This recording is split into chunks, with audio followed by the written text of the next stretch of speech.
Perang Dunia I sering dielukan sebagai perang besar yang akan mengakhiri segala perang. Tetapi nyatanya, perang tersebut menjadi pusaran konflik paling mematikan yang belum pernah disaksikan bumi sebelumnya. Para tentara yang terlibat dalam perang ini terjebak di lubang sempit, dikelilingi lumpur sedalam lutut, tikus-tikus yang memakan mayat rekan seperjuangan, serta aroma anyir darah yang tidak pernah hilang dari udara. Sementara di atas parit, langit tidak lagi berwarna biru, melainkan berubah menjadi kelabu pekat oleh asap artileri yang menyambar tanpa henti. Jutaan pemuda yang terlibat dalam perang sempat dijanjikan kejayaan, medali kehormatan, serta kepulangan yang disambut dengan parade penuh kemenangan. Akan tetapi, apa yang mereka temukan kemudian adalah kematian yang lambat, kotor dan tanpa arti di parit-parit Eropa. Selama 4 tahun lamanya, tanah Eropa dipaksa menelan lebih dari 20 juta mayat anak-anak mudanya sendiri. Dunia dibuat trauma hingga ke akarnya, berjanji untuk tidak pernah lagi mengulangi pertumpahan darah sebesar ini. Sayangnya, janji itu hanya semacam pepesan kosong, sebab terbukti penderitaan dan kebrutalan Perang Dunia I ternyata bukanlah akhir. Ia justru menjadi semacam pengantar menuju kengerian yang jauh lebih besar pada 2 dekade setelahnya.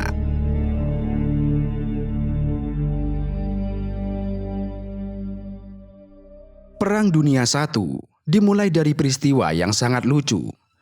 Perang besar itu dipicu oleh rangkaian kebetulan yang sangat absurd. Pada tanggal 28 Juni 1914, Franz Ferdinand, seorang pewaris tahta Kekaisaran Austria-Hungaria, berkunjung ke Sarajevo. Dalam kapasitas resminya sebagai Inspektur Jenderal Angkatan Bersenjata, Ferdinand datang untuk meninjau manuver militer. Namun secara personal, hari itu bertepatan dengan perayaan ulang tahun pernikahan ke-14 antara dirinya dan istrinya bernama Sophie. Mereka berkeliling kota menggunakan mobil mewah beratap terbuka, sembari tersenyum menyapa warga. Namun, di balik kerumunan itu, sejarah sedang bersiap memainkan lelucon yang paling gelap.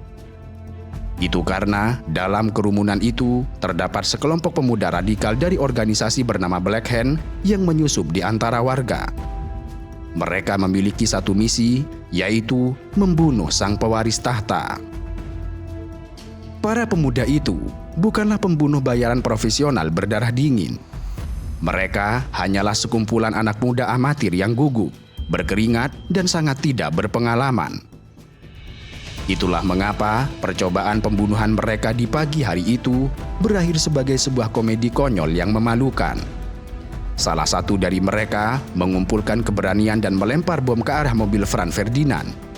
Namun sialnya, bom itu memantul di atap mobil yang terlipat, menggelinding ke jalan dan meledak di bawah mobil rombongan lain di belakang mereka. Dan Franz Ferdinand selamat tanpa luka gores sedikit pun. Lalu, karena merasa misinya gagal total dan panik dikejar massa, si pelempar bom memutuskan untuk bunuh diri secara heroik. Ia menelan pil sianida dan melompat ke sungai terdekat. Namun ironisnya, pil racun itu ternyata sudah kedaluarsa. Ia tidak jadi mati, melainkan hanya muntah-muntah hebat.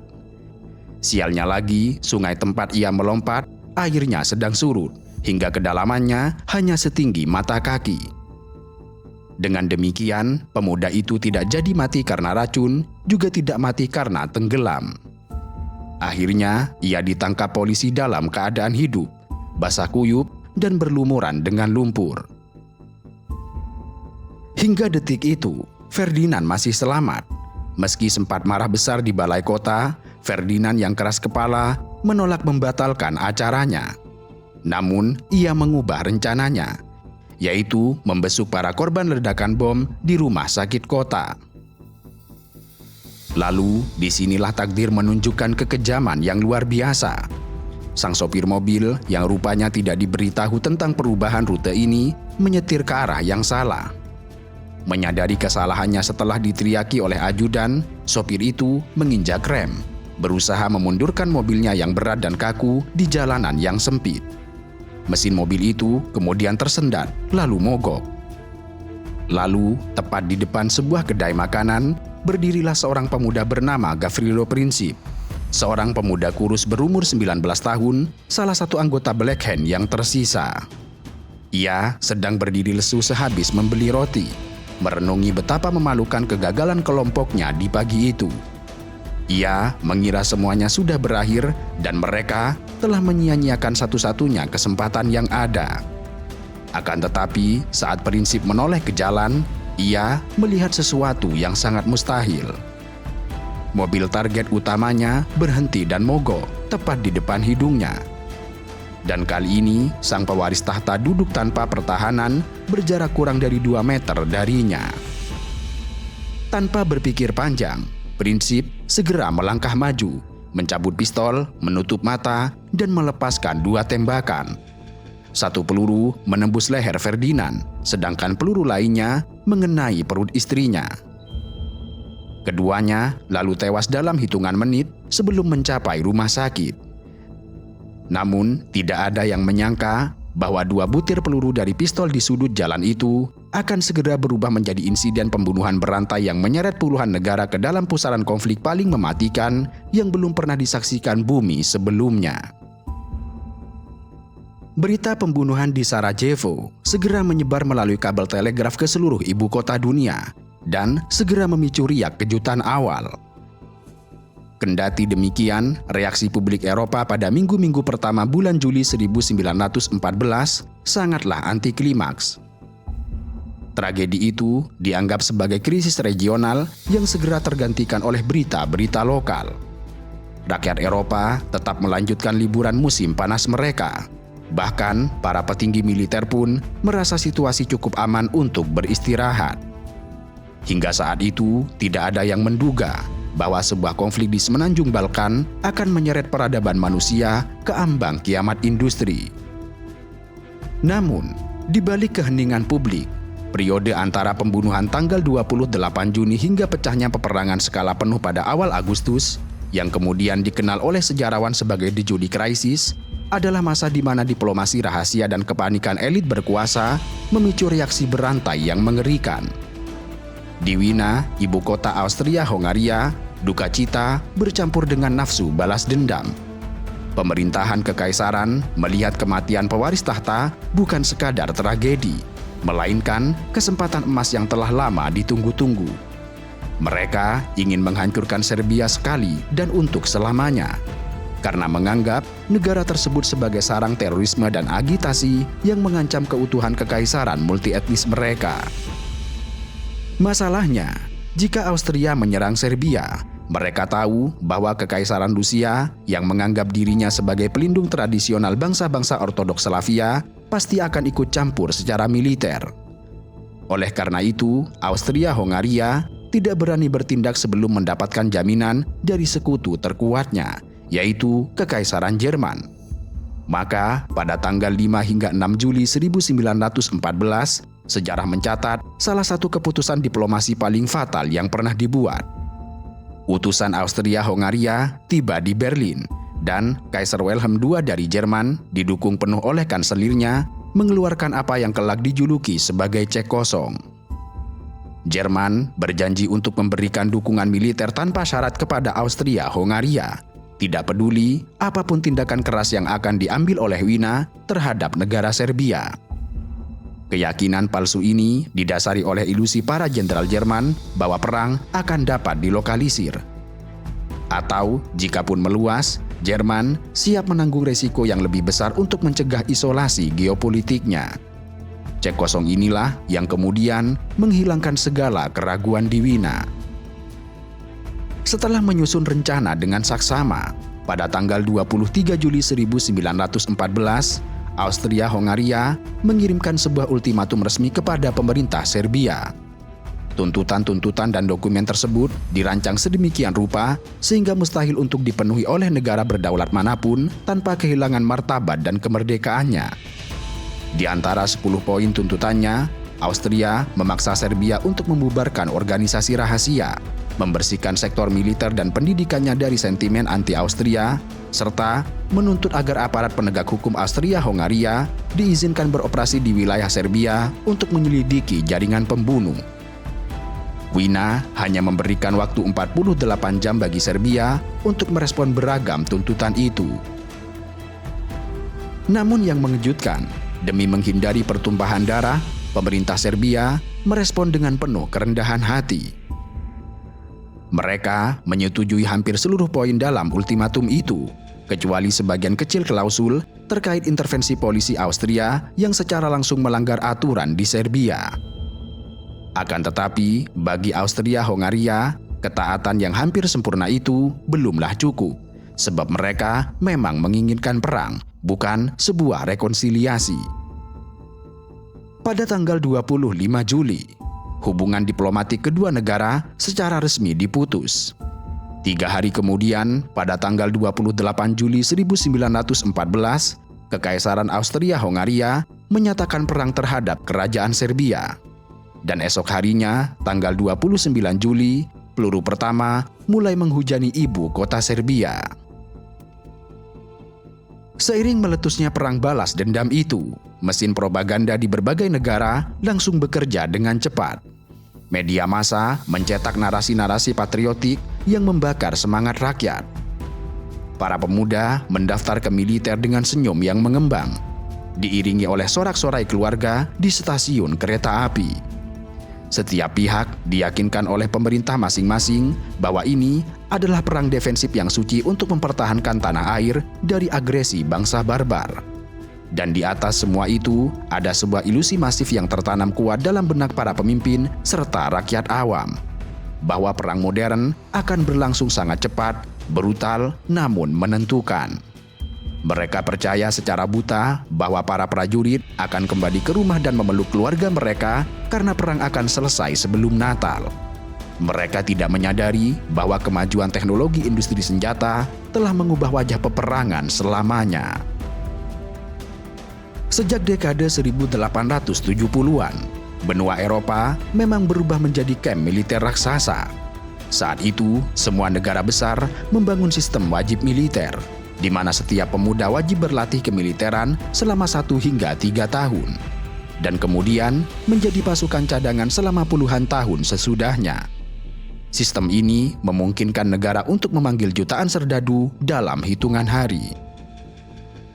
Maka, begitu Austria-Hongaria menyatakan perang, hal tersebut memicu serangkaian perjanjian aliansi yang mengikat leher negara-negara besar di Eropa. Begitu satu ditarik, maka yang lain akan ikut tercekik. Negara-negara adidaya Eropa kala itu berlomba menciptakan fakta pertahanan.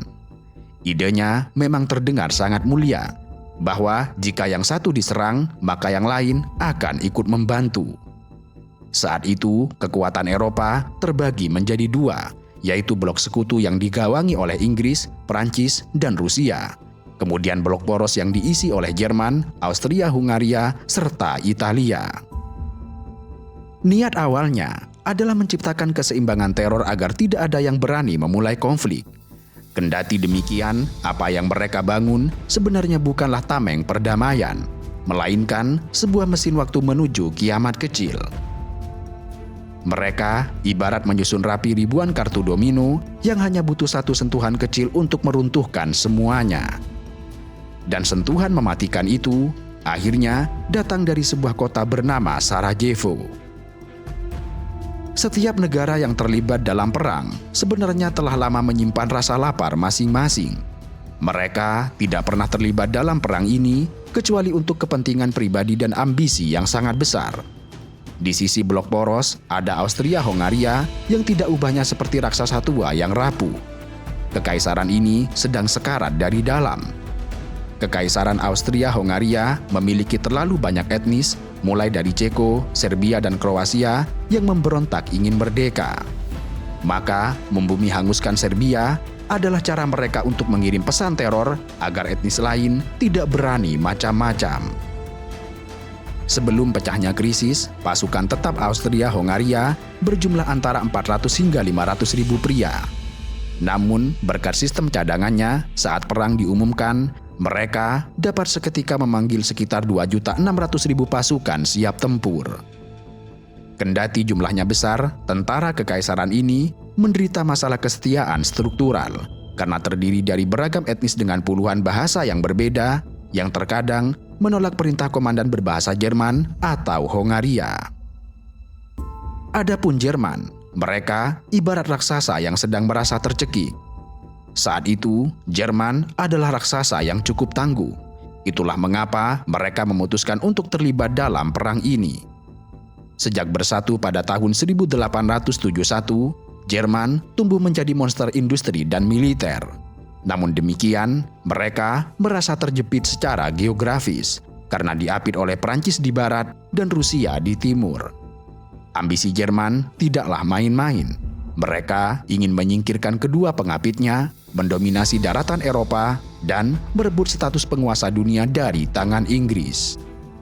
Pada Agustus 1914, Jerman memiliki mesin perang darat yang paling terorganisasi, paling dibiayai, dan paling ditakuti di dunia. Menyusul amandemen Undang-Undang Wajib Militer pada 3 Juli 1913, jumlah tentara reguler masa damai Jerman membengkak menjadi 661.478 serdadu. Namun, begitu genderang perang ditabuh, kekuatan Jerman melonjak hingga mencapai 3.820.000 tentara darat yang digerakkan menggunakan jadwal kereta api presisi tinggi menuju perbatasan Belgia dan Rusia. Di pihak blok poros atau blok sentral juga berdiri Kesultanan Utsmani yang saat itu dijuluki sebagai orang sakit dari Eropa. Kesultanan ini adalah kerajaan kuno yang wilayahnya terus menyusut dimakan zaman. Awalnya, mereka ragu untuk terlibat dalam perang. Akan tetapi, iming-iming bantuan militer dan ekonomi dari Jerman terlalu menggoda untuk dilewatkan.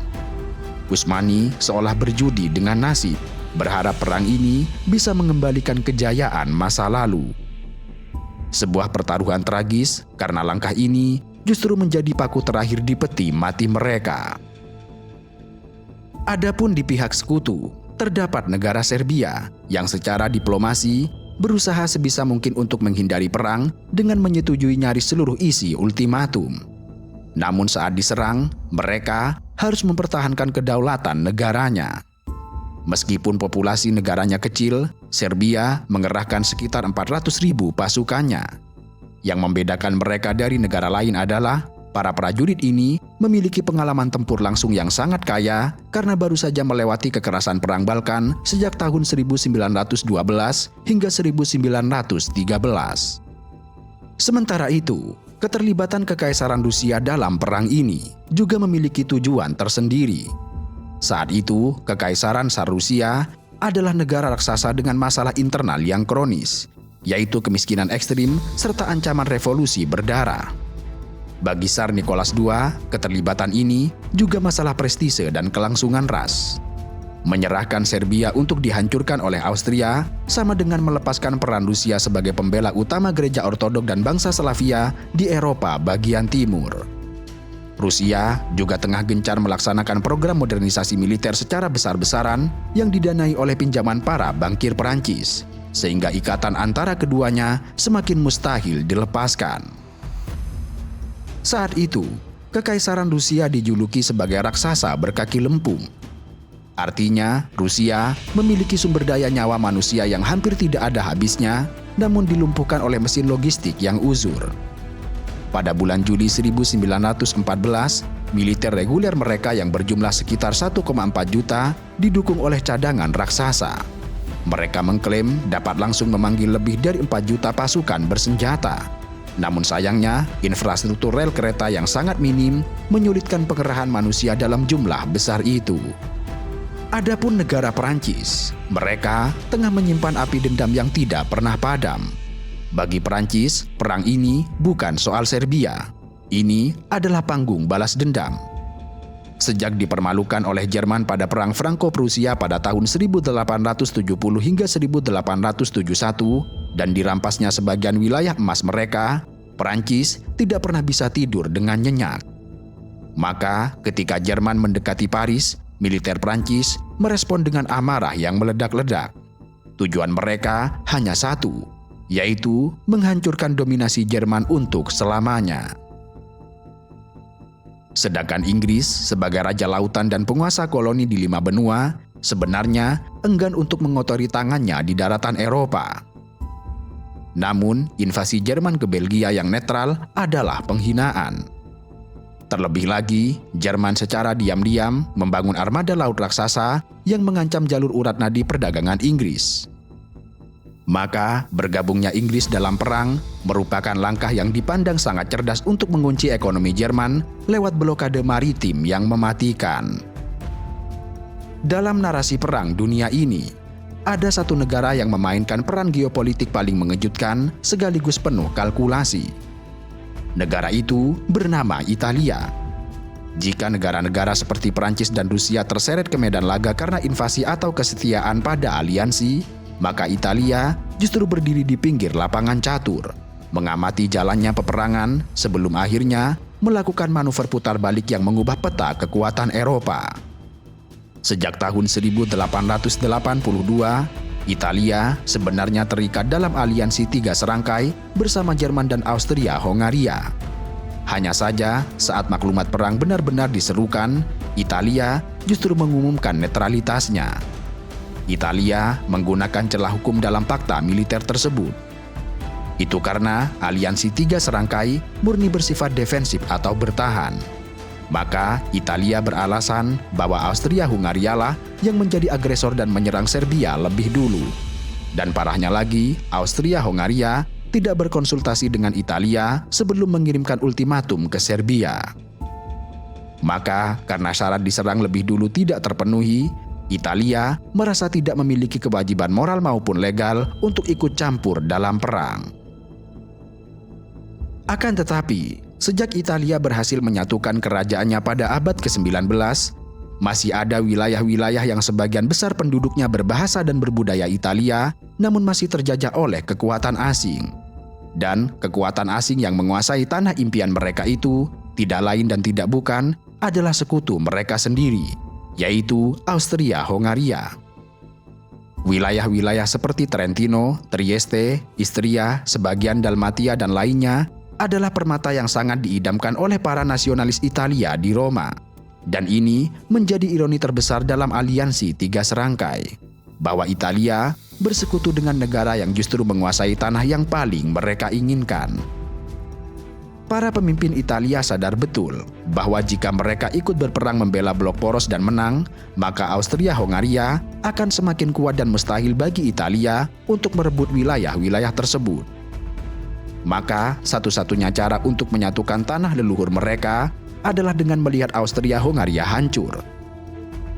Melihat Italia yang bimbang dan lapar akan wilayah, negara-negara blok sekutu, yaitu Inggris, Prancis, dan Rusia, mencium kelemahan ini. Mereka tahu bahwa membuka front pertempuran baru di selatan akan memecah konsentrasi militer Austria-Hongaria dan meringankan beban Rusia di front timur. Maka terjadilah negosiasi di bawah meja. Pada bulan April 1915, para diplomat Italia terbang secara diam-diam ke Inggris untuk menandatangani perjanjian London. Inggris dan Prancis menyodorkan tawaran yang terlalu manis untuk ditolak, yaitu bergabunglah bersama kami melawan sekutu lamamu, dan setelah kita menang, kalian akan mendapatkan seluruh Trentino, Trieste, Istria, Dalmatia, dan bahkan tambahan koloni di Afrika dan Timur Tengah. Bagi Italia, ini seperti cek kosong impian mereka. Tawaran sekutu jauh melebihi konsesi kecil yang sempat ditawarkan Austria-Hongaria agar Italia tetap netral. Maka, karena tergiur oleh janji wilayah dan kebanggaan nasional, pemerintah Italia akhirnya mengambil keputusan final. Pada 23 Mei 1915, Italia resmi menyatakan perang terhadap Austria-Hongaria. Yang itu berarti, secara efektif, mereka membelot ke pihak sekutu. Demikianlah penyebab dan alasan kenapa negara-negara besar itu terlibat dalam perang yang sangat besar. Dan pada akhirnya, Perang Dunia I bukan sekadar kisah tentang pembunuhan seorang pangeran. Ia menjadi epik tentang keserakahan, rasa takut, serta ilusi kekuasaan yang berujung pada kengerian dan hilangnya jutaan nyawa.